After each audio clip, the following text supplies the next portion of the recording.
بسم الله الرحمن الرحیم. زمونږه د نننۍ ورځ درس چې ده هغه مونږ به په مایکروسافت ورډ پروګرام کې مونږ به په کټ باندې خبرې کوو، کاپي باندې او همدارنګه پیسټ باندې او په فارمټ پینټر باندې.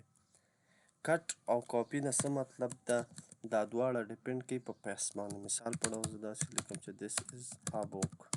که زه غواړم چې دا کټ کړمه نو د یو ځای څخه به مونږ دا بل ځای ته انتخاب به وکړو، کټ باندې به کلیک کوو او را به شو دلته او دا به مونږ پیسټ کړو. همدارنګه که چیرته غواړو چې دا کاپي کړو نو مونږ به دا انتخاب کړو، دا به په دې ځای کې هم پاتې شي او په بل ځای ته مونږ هم وړلی شو. دلته به راشو مونږ دا به پیسټ کړو.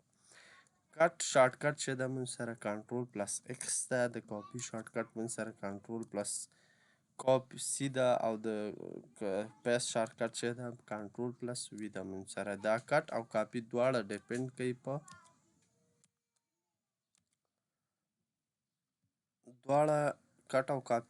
کوي په پیسټ باندې. که مثال په ډول سره مونږ دا لیکل کړي اوس یې غواړو د دې لیکنې اندازه زیاته کړو نو مونږ کله چې مونږ غواړو د خپلې لیکنې اندازه زیاته کړو نو مونږ دا انتخابوو او کولی شو چې د دې څخه د دې اندازه زیاته او کمه کړو. همدارنګه که غواړو خپل لیکنې ته ډیزاین ورکړو په کوم شکل اوسي فنټ دپاره مونږ کولی شو چې او په دې شکل کې مونږ داسې انتخاب کړو.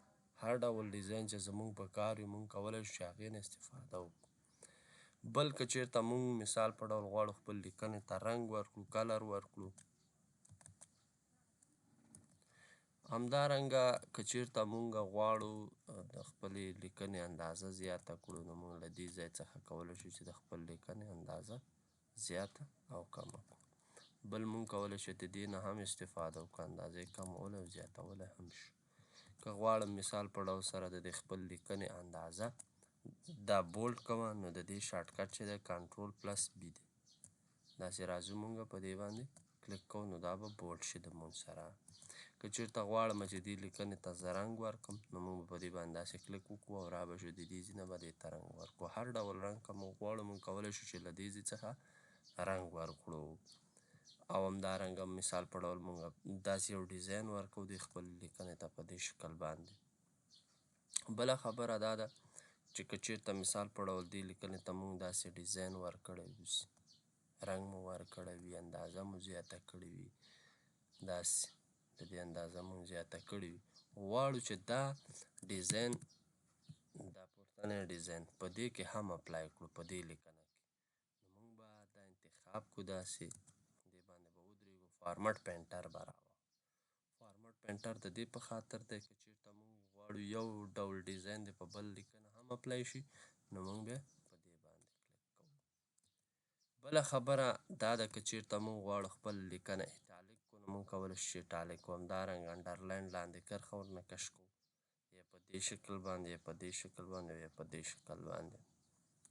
که چیرته مثال په ډول سره مونږ کیمیاوي معادله لیکو چې H2O نو مونږ غواړو چې دا دوه لاندې ښکته کړو نو مونږ به په دې باندې کلیک کوو په سوپر سکریپټ باندې.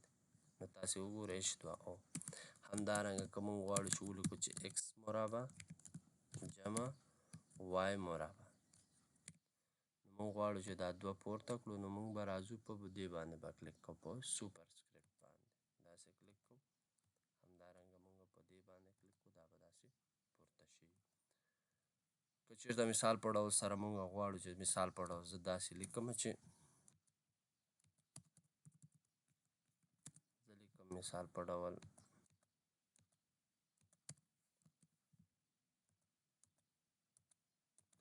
زه لیکم چې this are a car نو دا جمله غلطه ده نو مونږ به دا باید داسې وکړو this is a car. مونږ کولی شو چې په دې باندې یوه کرښه کش کړو داسې د دې په منځ کې نو دا به انتخاب کړو نو this are a car دا چې ده غلطه ده، انکریکټ ده دا جمله. او که غواړو چې صحیح ولیکو نو مونږ this is a car لیکلی شو. دا و زمونږ د نن ورځې درس.